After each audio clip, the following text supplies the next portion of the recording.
everyone, welcome to another Transformers toy review. Today we're going to be taking a look at Warpath. He is from the Kingdom toy line, the third in the trilogy of the War for Cybertron line, and one of the few kind of Autobots in this kind of first line of toys. It's a kind of mix between Autobots, Decepticons, Predacons, Maximals. Yeah, it's a real mix of different toys from sort of different areas of the fandom.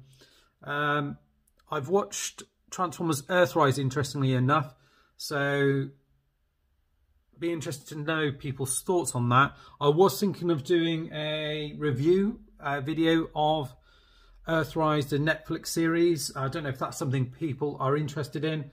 If you are, just pop a comment down in below whether or not you want it to be spoiler, non-spoiler. I was thinking of doing like a live thing so people can kind of come in with their comments and just make it a bit more of a discussion, if that's cool with people. Anyway, let's take a look at Warpath. So I've been reviewing a whole load of these figures, and well, today's actually New Year's Day, but I've reviewed the whole lot beforehand, and I'm just kind of queuing them up and sort of releasing them day by day. So first things first, out of the box, obviously you get his instruction booklet, nice and easy to follow. Everything, all the bits that change are marked in green, so it's fairly easy to see what's going on. You get your card.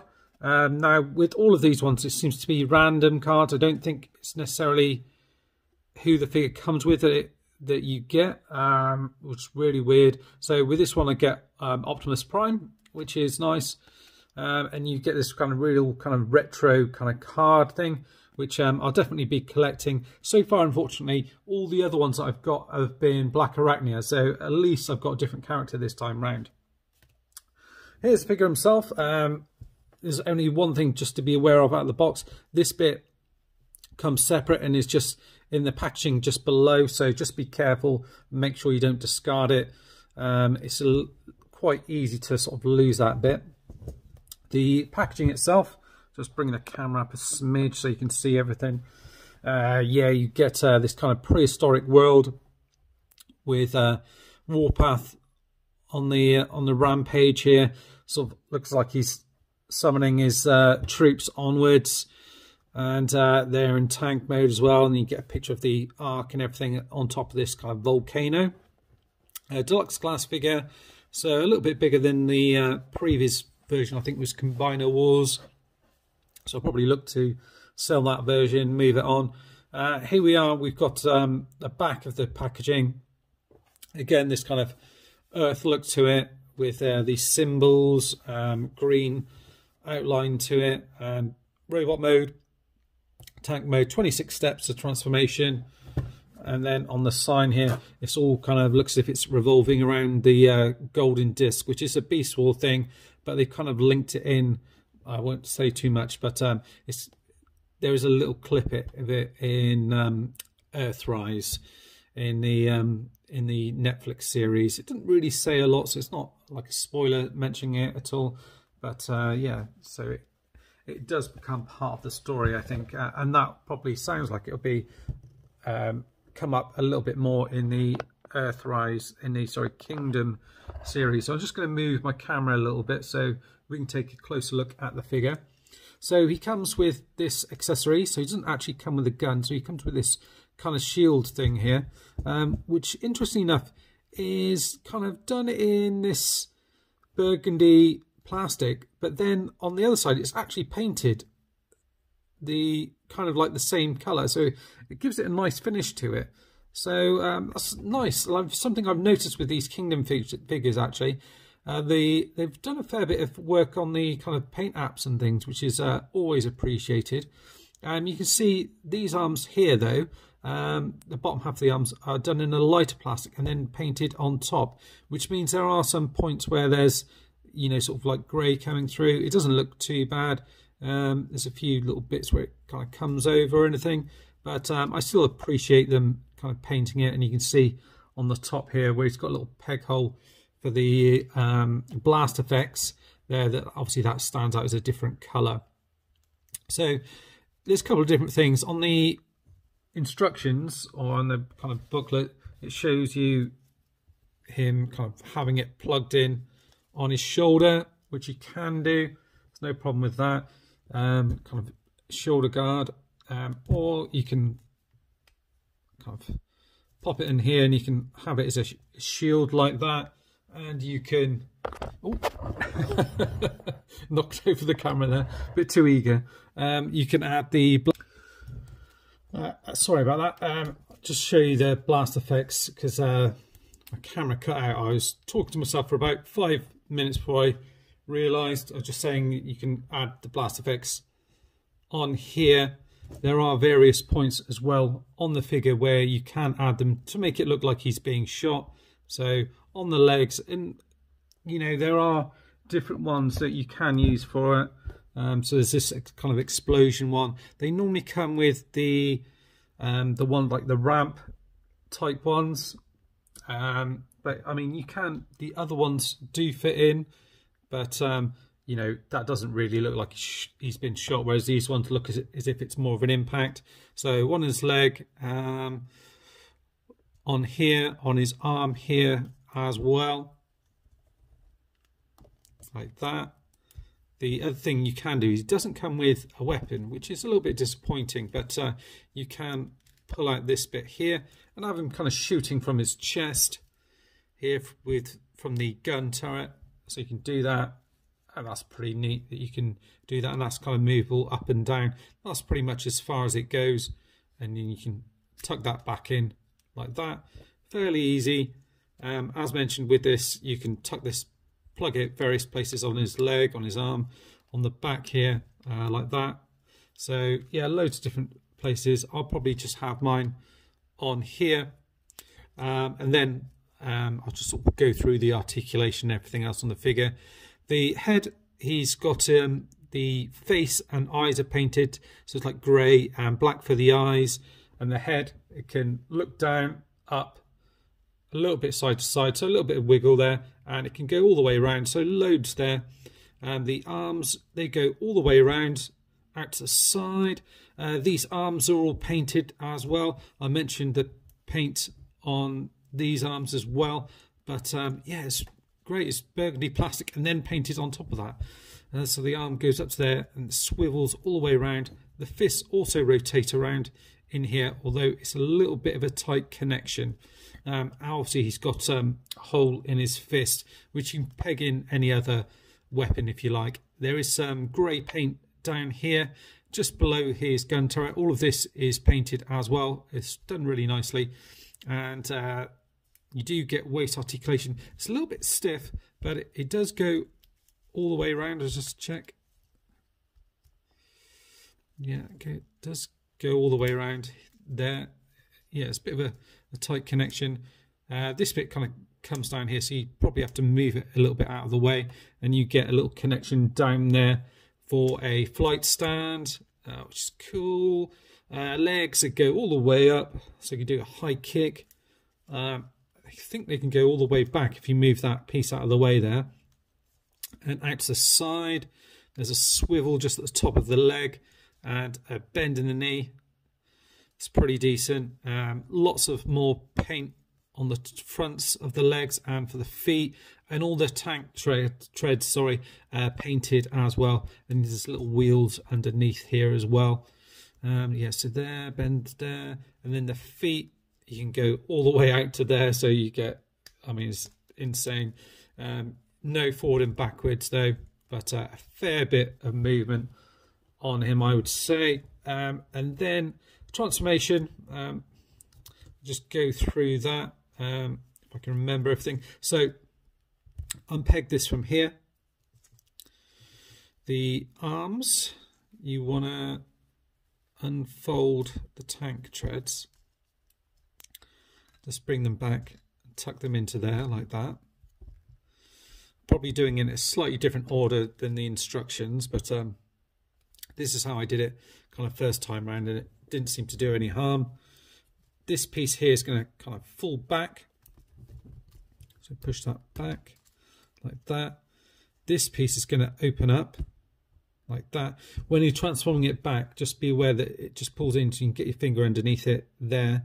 If not, it does have a peg hole there, so you can always peg something in like this just to pull it back. So open that up. You want to pull the turret out like so, and then just fold the head back in underneath and push that back into place like that. Then I think this piece here does fold out, but I think you have to fold this bit down to do it. So I think you have to push that bit up there and then fold this plastic piece out here and then into that gap there. Okay, so this piece here, all of this section here is not painted, so that's one of the sections that isn't painted on the figure. He has got little holes at the bottom here where you can add weaponizers as well. And then this bit here is not exactly a tricky bit, but the bit that it's got kind of the most engineering in. So depending on which way you want to do it, let's think. So yeah, fold that out like so. That will then allow you to unfold this piece from here like that and fold that forward. The legs will come forward into this gap. Now what you want to do is you kind of have to twist the leg around to kind of get it into that gap properly. So just straighten that bit out, move this bit forward. Basically this bit is going to kind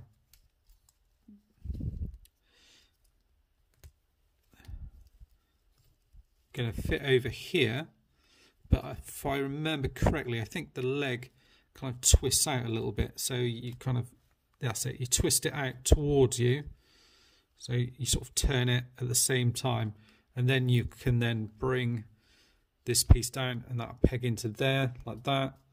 And then on the other side the hand sort of fits underneath, and then this bit pegs into the side there like that.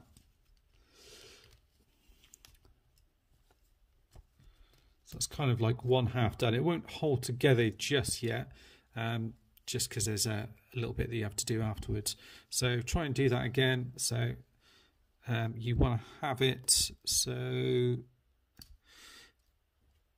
that bit is there, so you kind of fold it out like that, so probably best to hold it by there, and then you can then bring this piece out here, kind of peg all these bits together. If it's easier, you can just move the tank turret out of the way a little bit. These bits all peg into each other. It's a little bit fiddly first time you do it.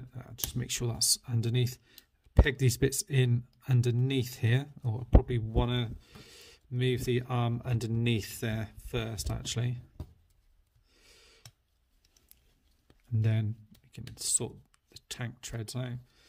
Make sure all of this is connected.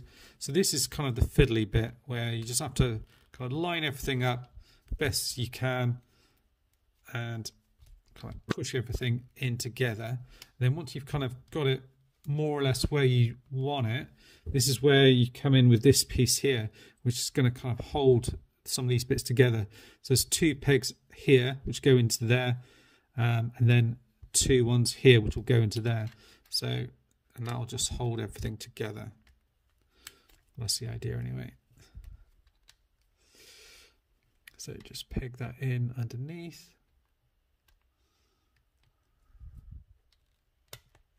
Like that. And that should hold it all together a fair bit better. You may need to do some more pressing and moving around of said things. There we are, and that's him all together. It's a pretty cool looking tank mode. A little bit bigger than you would see him normally, so it's a decent size deluxe class figure. The paint's really nice on the bottom here. None of these bits move, but you just have little wheels underneath here as well. You've got a couple of peg holes where you can add guns on the side here, or on the back. A couple of notches for blast effects as well on the side. There is a couple of little imperfections with little paint defects where little bits of grey have come onto the burgundy, but it's not too bad. I don't mind that at all. It kind of adds something to the figure anyway, because it kind of makes it look like it's supposed to be a tank, so it's not going to be, you know, nice and shiny. There are going to be little nicks on it, so I don't mind that. And then you can add blast effects on the end of the tank turret to make it look like he's shooting someone. Obviously you can pick whichever one you want. This does rotate all the way around as well. Limited articulation on the actual turret itself, a little bit up and down, and does it rotate? No, it doesn't. And then obviously you can sort of push it in a little way, but if you push it in too far, it just ends up pushing the head straight back in. So just pick that back in like so. Nice sort of symbol on the front here. Some things do come a little bit untabbed here and there, but you kind of just have to mess around with it a little bit. Yeah, so it's a good idea to have this bit tab in over everything, but still this middle section through here could do with something else just to secure it a little bit more. It does seem to want to sort of pop out. You can see like a little gap there in the figure. Other than that, it's a pretty good figure. Definitely recommend getting it if you do see it. Pretty cool version of Warpath. I'll certainly be getting rid of my kind of Combiner Wars Warpath, I think, and keeping this guy and putting him on display. Anyway, that's it for now, guys. Thanks for watching, and I'll see you next time. Bye bye for now. Stay safe.